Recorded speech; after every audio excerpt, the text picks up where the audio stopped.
নমস্কাৰ জনাইছো সকলোকে মোৰ নাম ৰুবুল নাথ তোমালোকক মোৰ আৰু এটা নতুন ভিডিঅ'লৈ স্বাগতম জনালো আজি আমি শিকিম ৰিভিজন চেপ্টাৰটোৰ অনুশীলনী R2ৰ কথা ঠিক আছে এটো চেপ্টাৰ আজি আমি সলভ কৰিম ইয়াৰ আগতে মই ৰিভিজন চেপ্টাৰৰ এটা ইন্ট্ৰোডাকচন ভিডিঅ' দিছিলো হেতু ভিডিঅ' তোমালোকে এবাৰ চাই লবা কাৰণ মই তাতে বৰ্গ আৰু বৰ্গমূলৰ বিষয়ে ভালকৈ আলোচনা কৰিছিলো তো হেতু যদি ভিডিঅ' এবাৰ চাই লোৱা তেতিয়া হলে তোমালোকে চেপ্টাৰটো বুজি পাবলৈ ইজি হ'ব এতিয়া চোৱা প্ৰথম প্ৰশ্নটো কি কৈছে তলৰ সংখ্যা কেইটাৰ বৰ্গ সংখ্যাৰ এককৰ স্থানত কি হ'ব এককৰ স্থানত কি হ'ব তাৰ মানে আমাক খুদিছে এই সংখ্যাটোৰ আমি যেতিয়া বৰ্গ সংখ্যা উলিয়াম তেতিয়া তাৰে এককৰ স্থানত কি হ'ব ঠিক আছে তো আমি তাৰে সমাধান কৰিম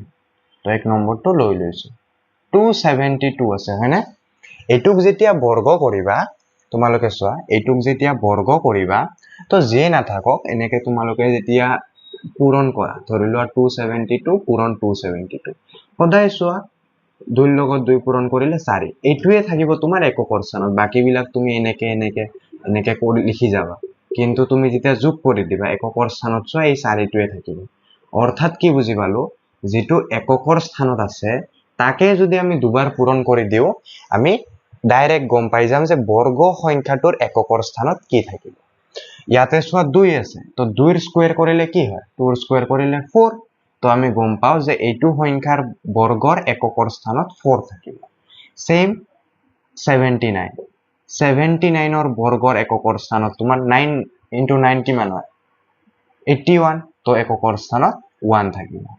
সেম 3 নম্বৰটো সোৱা 400 আছে ইয়াৰে এককৰ স্থানত 0 * 0 কি হয় 0 হয় তো এককৰ স্থানত 0 4 নম্বৰটো 2637 আছে 7 * 7 49 তো এককৰ স্থানত কি হ'ব 9 হ'ব তো এইটোকো তেনেকে লিখি লবা অকল আমি ক'ব লাগে এককৰ স্থানত কি থাকিব তোমালোকে এনেকৈ লিখিব পাৰা 272 ৰ বৰ্গৰ এককৰ স্থানত 4 থাকিব বুলি আমি কৰি দিলে হৈ গ'ল নেক্সট দিছে চোৱা তলৰ সংখ্যা কেইটা পূৰ্ণবৰ্গ নোহোৱাৰ কাৰণ কি আমাক কৈছে যে তলৰ সংখ্যা কেইটা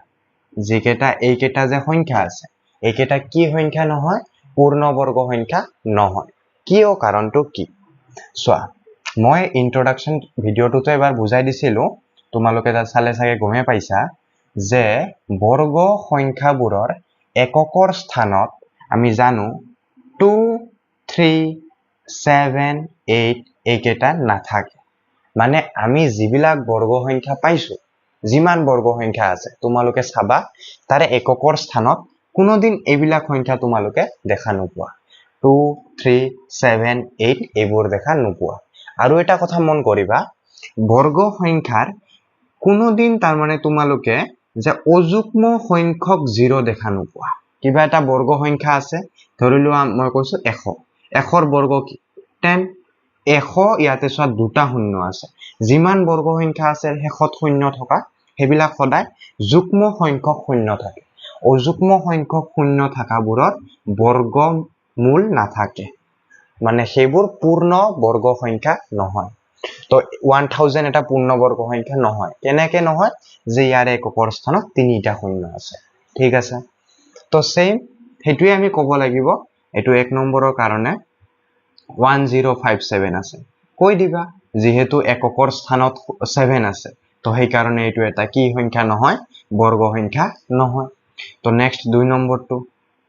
7928 যেহেতু এককৰ স্থানত 8 আছে তো এটো এটা বৰ্গ সংখ্যা নহয় সেম 2 যেহেতু এককৰ স্থানত 2 আছে তো এটো এটা বৰ্গ সংখ্যা নহয় এটোৰ ক্ষেত্ৰত কৈ দিবা যেহেতু অযুগ্ম সংখ্যক এটো মই লিখি দিছো যেহেতু অযুগ্ম সংখ্যক শূন্য আছে এতেকে 640 এটা পূৰ্ণ বৰ্গ সংখ্যা নহয় ঠিক আছে যেহেতু অযুগ্ম সংখ্যক শূন্য আছে বা লিখি দিব পাৰিবা শেষৰ ফালে যিহেতু শেষৰ ফালে বুলি দিলে বেছি ভাল হ'ব যিহেতু শেষৰ ফালে অযুগ্ম সংখ্যক শূন্য আছে এটাকে 640 এটা কি সংখ্যা নহয় পূৰ্ণবৰ্গ সংখ্যা নহয় যদি এটো যুগ্ম সংখ্যক শূন্য থাকিল হয় তেতিয়া আমি চালু হয় পূৰ্ণবৰ্গ হয় নে নহয় কেনেকে চাই এটো অলপমান আমি পিছত পাম তো এতিয়া অকল এটো মনত ৰাখিবা যদি এককৰ স্থানত 2 3 7 8 থাকে তেতিয়া হলে পূৰ্ণবৰ্গ সংখ্যা নহয় আৰু যদি তোমাৰ অযুগ্ম সংখ্যক শূন্য থাকে তেতিয়া পূৰ্ণবৰ্গ সংখ্যা নহব এটা মনত ৰাখিলে হৈ গ'ল নেক্সট ওয়া কি দিছে তলৰ সংখ্যা কেইটাৰ বৰ্গ কিমান হ'ব বৰ্গ সুধিছে কিমান হ'ব বৰ্গটো তো ইজিয়ে হয় 2 ৰ বৰ্গ কি হয় 4 হয় 3 ৰ বৰ্গ কিমান হয় 9 হয় কেনেকে জানো আমি দুবাৰকে পূৰণ কৰি দিলে হল তো 19 কৈছে মানে 19 স্কয়াৰ কি হয় সুধিছে তো 19 * 19 কৰিবা কিমান পাবা কৰি চাবা তোমালোকে 361 পাবা তো 19 * 19 কিমান হয় 361 হয় নেক্সট দিছে 37 37 ৰ স্কয়াৰ কৰা তাৰ মানে আমি কৰিব লাগিব 37 * 37 37 আৰু 37 পূৰণ কৰিলে তোমালোকে 1369 পাবা নেক্সট আছে তোমাৰ 53 53 স্কয়াৰ কৰা 53 * 53 কৰিলে তোমালোকে 2809 পাবা আৰু 78 স্কয়াৰ ইয়াতে তুমি 78 পূৰণ 78 কৰিবা কৰিলে তোমালোকে 6084 পাইবা তো এইখিনি আছিল এতিয়া আমি নেক্সট কোৱেশ্চনটো 4 নম্বৰ প্ৰশ্নটো আলোচনা কৰিম কি দিয়া আছে চোৱা মৌলিক উৎপাদক বিশ্লেষণ পদ্ধতিৰে বৰ্গমূল নিৰ্ণয় কৰা আমি বৰ্গমূল উলিয়াব লাগিব মৌলিক উৎপাদক বিশ্লেষণ পদ্ধতি মৌলিক উৎপাদক বিশ্লেষণ পদ্ধতি মানে যে আমি এটা সংখ্যাক এনেদৰে প্ৰকাশ কৰিম যে মৌলিক সংখ্যাৰ পূৰণফল হিচাপে আমি দেখুৱাব লাগিব হেতুকে কোৱা হ'ব মৌলিক উৎপাদক বিশ্লেষণ পদ্ধতি এটা মৌলিক সংখ্যা কোনবোৰ এনেকুৱা এইবিলাক সংখ্যা 2 3 5 7 11 13 17 19 এনেকুৱা এইবিলাক সংখ্যা হল মৌলিক সংখ্যা তো ইয়াৰে পূৰণফল হিচাপে আমি প্ৰকাশ কৰিব লাগিব প্ৰথমটো কি দিয়া আছে চাবা 1764 লিখা 1764 কিহেদি ডিভাইড যায় চোৱা শেষত কি আছে 4 আছে এটো এটা কি হয় যুগ্ম সংখ্যা তো 2 দি হৰণ যাব 882 পিছত আকৌ 2 দি হৰণ কৰা 441 হৈ গল এতিয়া এটো 3 দি হৰণ যাব কিয় 4 + 4 8 8 + 1 9 3 দি হৰণ কৰাৰ হেতুৱে নিয়ম যে আমি অংকবিলাক যোগ কৰি চাম অংকবিলাক যোগ কৰি চালে যদি এনেকুৱা এটা নাম্বাৰ পাও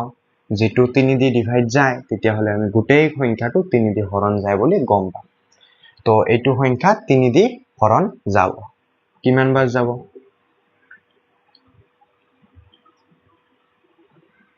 147 বাৰ যাব এইটো আকৌ 3 দি হৰণ যাব পিছত 49 আহিলে 49 কে দি হৰণ যাব 7 দি হৰণ যাব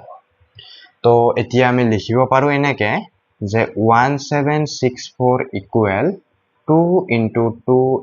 3 * 3 * 7 * 7 হৈ গল এইটোকে যদি মই এতিয়া যদি বৰ্গমূল উলিয়াব কৈছে হয়নে তো আমি পাইছো 1764 ইয়াৰে আমি কি উলিয়াম বৰ্গমূল অৰ্থাৎ এনেকে থাকিব 1764 তো ইয়াৰ ভিতৰতো এনেকে দি দিয়া বাকি বিলাক লিখি লোৱা লিখিছো তে নেক্সট লাইনটো এনেকে লিখিব পাৰি 2 square multiply 3 square multiply 7 square হৈ গল 2 কেইটা আছে সো দুটা আছে দুটা টুৰ পৰা এটা 2 আহিব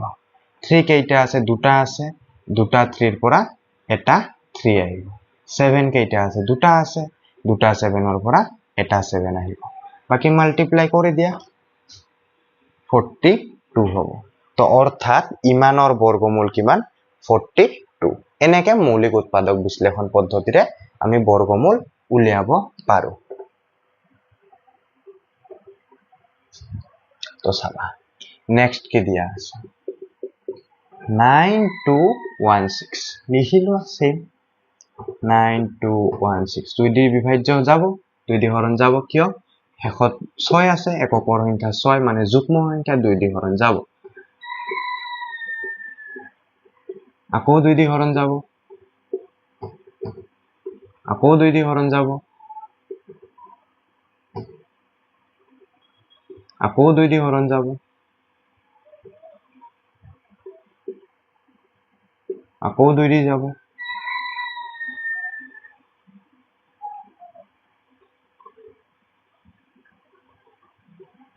আকৌ 2 দি হৰণ যাব এতিয়া চাবা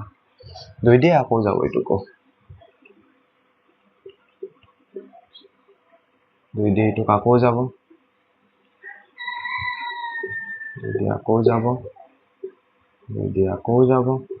এতিয়া 9 আহিল 9 3 3 গুণ 9 তো এনেকে লিখিলো এতিয়া এটুকু লিখি দিয়া এনেকে 9216 ইকুৱেল 2 into 2 কেইটা আছে এটা দুটা তিনিটা চাৰিটা পাঁচটা ছয়টা সাতটা আঠটা নটা 10টা তো লিখি দিয়া 3 4 3 5 6 7 8 9 10 হৈ গ'ল আৰু 3 into 3 লিখি দিয়া হৈ গ'ল আমাক কি উলিয়াব দিছে বৰ্গমূল তো এনেকে তুমি বৰ্গমূলৰ চিনটো দি দিয়া ইয়াৰে ভিতৰতো দিব লাগিব 2 কেইটা আছিলে 10টা মই এনেকে আৰু নিলিখি ডাইৰেক্ট এনেকে লিখিব পাৰো 2 to the power 10 যেহেতু 2 10টা আছে তো 2 10 বাৰ পূৰণ কৰিলে এইটোই আহিব তো 2 to the power 10 লিখিব পাৰি 2 to the power 10 নেক্সট কি আছে সোৱা 3 কেইবাৰ আছে দুবাৰ তো 3 স্কয়াৰ লিখি দিয়া 2 to the power 10 মানে 10 ক আধা কৰিব লাগিব 10 ৰ আধা কি হয় 5 তো ইয়াতে তুমি লিখি দিয়া 2 to the power 5 আৰু 3 স্কয়াৰ আছে তো ইয়াতে আহিব 3 কাৰণ ইয়াতে সোৱা 2 স্কয়াৰ আছিল 2 আনিছিলো 2 to the power 10 আছে 2 to the power 5 আনিলো 3 স্কয়াৰ আছে 3 আনিলো 2 to the power 5 মানে কিমান হয় 2 5 বাৰ পূৰণ কৰিলে 32 পাবা তো বাকি পূৰণ কৰি দিয়া 96 হ'ব উত্তৰ তো ইমানৰ বৰ্গমূল যদি হোদে কিমান হ'ব 96 তো এতিয়া 3 নম্বৰ প্ৰশ্নটো তো এতিয়া চাবা 7744 দিয়া আছে 2 দি ডিভাইড কৰা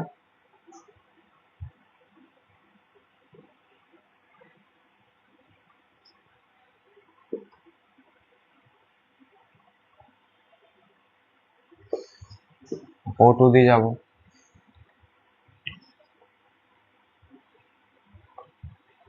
এটুকু 2 দি ডিভাইড যাব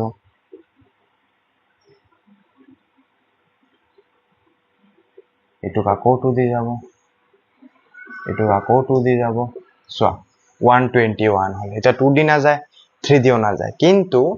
11 into 11 কিমান হয় তোমাৰ 121 তো আমি ইয়াতে 11 11 লিখিব পাৰো হা ঠিক আছে তো এতিয়া লিখি দিয়া 7744 equal 2 into 2 into কেইবাৰ আছে দুবাৰ চাৰিবাৰ ছয়বাৰ ছয়বাৰ লিখি দিয়া 11 into 11 তে বৰ্গমূল হিচাপত লিখিব লাগিব 2 কেইবাৰ আছে ছবাৰ তো 2 to the power 6 into 11 to the power 2 ছবাৰৰ পৰা যদি বৰ্গমূল উলিয়াব লাগে কিমান উলিয়াব লাগিব 3 তাৰে পিছত 11 2 কিউবৰ মান কিমান 8 into 11 কৰিলে কিমান পাবা 88 পাবা তো এনে কৰিব লাগিব তো নেক্সট চাবা 4 নম্বৰ কিমান দিয়া আছে 9801 তো লিখা 9801 ইকুৱেল কিহে দি ডিভাইড যাব এটুক 3 দি যাব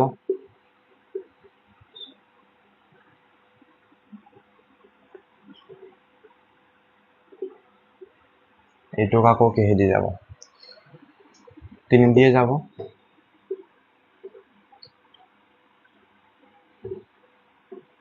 এটুক আকৌ 3 দিয়ে ডিভাইড যাব এটুক আকৌ 3 দি যাব এইটো 122 121 আহিলে এটুক আকৌ 11 দিয়ে যাব আগৰটো নিচিনাকৈ তো এটুকু লিখি লোৱা সেম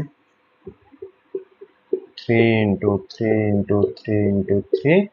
multiply 11 into 11 এটা বর্গমূলের চিহ্নটো দি দিয়া ইয়াতেও দিয়া 3 কেইটা আছে 4টা তো 3 to the power 4 into 11 square 3 to the power 4 কৰিলে কিমান আহে 3 স্কোয়াৰ আহে ইনটু 11 স্কোয়াৰ মানে 11 আহিব আধা কৰি দিলে হয় বুজি পাইছা 3 স্কোয়ার মানে 9 9 ইনটু 11 মানে 99 অর্থাৎ 9801 এর বর্গমূল 99 তো এনেকে আমি মৌলিক উৎপাদক বিশ্লেষণ পদ্ধতিৰে যিকোনো সংখ্যাৰ বৰ্গমূল উলিয়াব পাৰো তো এতিয়া আমি 5 নাম্বাৰ কোয়েশ্চনটো ডিসকাস কৰিম কি কৈছে চোৱা তলৰ প্ৰতিটো সংখ্যাৰ বাবে আটাইতকৈ সৰু কি সংখ্যাৰে পূৰণ কৰিলে সংখ্যাটো এটা পূৰ্ণবৰ্গ হ'ব মানে এই সংখ্যাটো যে দিয়া আছে নহয় এইটো এটা পূৰ্ণবৰ্গ সংখ্যা নহয় মানে ইয়াৰে যেতিয়া আমি মৌলিক উৎপাদক উলিয়াও তেতিয়া মৌলিক উৎপাদক বিলাক পূৰ্ণবৰ্গ ৰূপত নাথাকে পূৰ্ণবৰ্গ ৰূপ মানে কি হয় কৈ আছো ৰবা তে চাবা প্ৰথমতে আমি মৌলিক উৎপাদকীকৰণটো কৰি লওঁ কিহেদি ডিভাইড যাব 5 এদি যাব আকৌ 5 এদি যাব চোৱা 5 কেইবাৰ আছে দুবাৰ আছে যেতিয়া আমি বৰ্গমূল উলিয়াম দুটা 5 ৰ পৰা এটা 5 আহিব কোৱেশ্চন নম্বৰ 4 ত আমি কৰিলুৱে দুটা 5 ৰ পৰা এটা 5 আহিব কিন্তু 61 চোৱা অকলে আছে আৰু 61 এটা কি হয় মৌলিক সংখ্যা হয় তো ইয়াক আকৌ ডিভাইড কৰিব নোৱাৰি তো ইয়াতে কি হল 61 অকলে থাকি গল তো যেতিয়া আমি তোমাৰ 1525 ৰ এনেকে বৰ্গমূল উলিয়াম তেতিয়া তোমাৰ 5 into 5 into 61 থাকিব তো দুটা 5 ৰ পৰা এটা 5 আহি যাব আৰু 61 টো কি কৰিবা 61 টো অকলে আছে তো 61 টো এক্সট্ৰা ৰৈ যাব তো তাৰে কাৰণে আমি কি কৰিব লাগিব যে এতেকে যদি আমি 61 এটা ইয়াৰে লগত যদি মাল্টিপ্লাই কৰি দিও তেতিয়া এই সংখ্যাটো এটা কি সংখ্যা হ'ব পূৰ্ণবৰ্গ সংখ্যা হ'ব এতেকে 1525 ৰ লগত 61 পূৰণ কৰিলে যদি হৰণ কৰিলে খুদিলে হয় আমি 61 হৰণ কৰিলে লিখি দিলো হয় বাকি লিখি দিয়া 61 পূৰণ কৰিলে সংখ্যাটো এটা পূৰ্ণবৰ্গ সংখ্যা হ'ব ঠিক আছে এনেকে কৰে তো নেক্সট চোৱা এইটো 1 নম্বৰ আছে 2 নম্বৰ 1008 ইয়াৰে মৌলিক উৎপাদকীকৰণ কৰি লোৱা 2 দি ডিভাইড যায় আকৌ 2 দি যাব 2 দি আকৌ যাব এটুকো 2 দি যাব এটু 3 দি যাব 3 দি যাব চোৱা 2 দুবাৰ আছে আকৌ 2 দুবাৰ আছে 3 দুবাৰ আছে 7 এটা থাকি গল এক্সট্ৰা এই দুটাৰ পৰা এটা 2 আহিব এই দুটাৰ পৰা এটা 2 এই দুটা 3 ৰ পৰা এটা 3 কিন্তু 7 টো কি কৰিবা এক্সট্ৰা থাকি গল তো আকৌ আৰু এটা যদি 7 থাকিলে হয় তেতিয়া আমি দুটা 7 ৰ পৰা এটা 7 লব পাৰিলো হয় কিন্তু নাই নহয় তো এতিয়া কি কৰিবা তো লিখিলো এনেকে 1008 ৰ বৰ্গমূল হিচাপত তো ইয়াতে লিখা 2 কেইটা আছে 1 2 3 4 4 3 আছে দুটা 7 থাকি গল এক্সট্ৰা 2 4টা আছে তো বাহিৰত আহিলে দুটা 2 হ'ব 3 এটা পূৰণ 7 টো ভিতৰত থাকি গল এইটো গুছাবৰ কাৰণে আমি কি কৰিব লাগিব আৰু এটা 7 পূৰণ কৰিব লাগিব এটা দুটা 7 ৰ পৰা এটা 7 বাহিৰত ওলাই আহিব এনেকুৱা নিচিনা কয় তো লিখি দিয়া 1008 ৰ লগত 7 পূৰণ কৰিলে 7 পূৰণ কৰিলে সংখ্যাটো এটা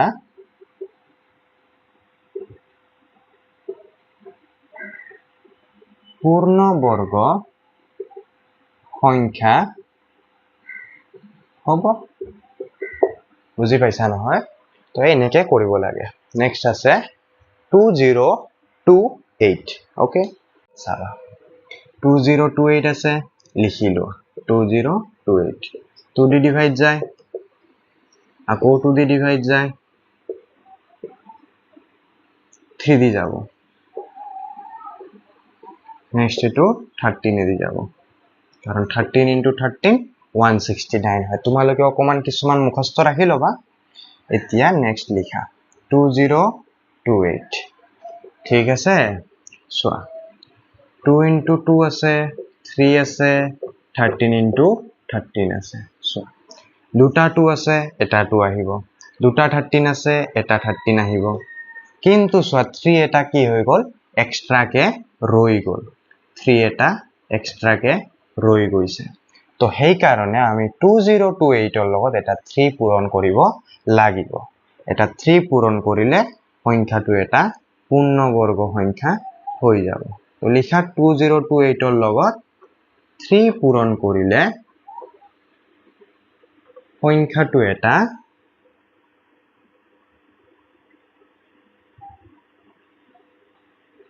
পূৰ্ণবৰ্গ সংখ্যা হ'ব ধৰিব পাৰিছা নহয় তে নেক্সট চাবা 768 লিখি লোৱা 768 কে দি হৰণ যায় 2 দি যাব 2 3 যা 6 16 2 8 যা 16 2 4 যা 8 আকৌ 2 দি যাব এটুকো 2 দি যাব এটুকো 2 দি যাব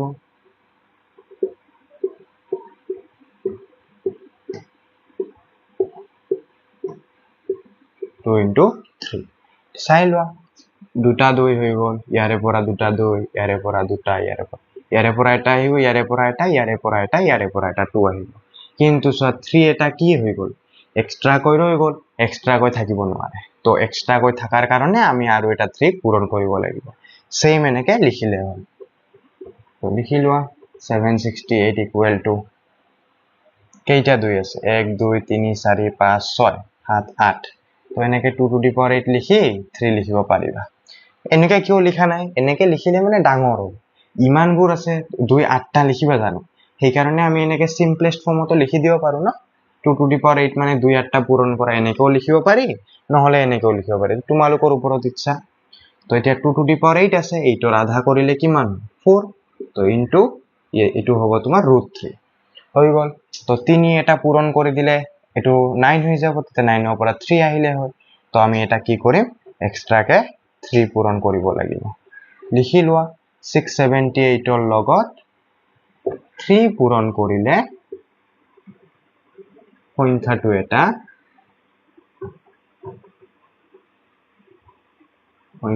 এটা পূৰ্ণবৰ্গ সংখ্যা হ'ব তো এনেকে কৰিব লাগে যে কি সৰু সংখ্যাৰে পূৰণ কৰিব লাগিব আমি এনেকে উলিয়াও যদি কলে হৰণ কৰাটো তেতিয়া আমি ইয়াতে যেহেতু 3 এটা এক্সট্ৰা লৈ গল তো 3 টো গুছাবৰ কাৰণে 3 দি হৰণ কৰিম ইয়াতে যেনেকে 3 এটা এক্সট্ৰা কে লৈ গৈছে তো 3 টো গুছাবৰ কাৰণে 3 দি হৰণ কৰিম এটো নেক্সট কোৱেশ্চনত আমি ডিসকাস কৰিম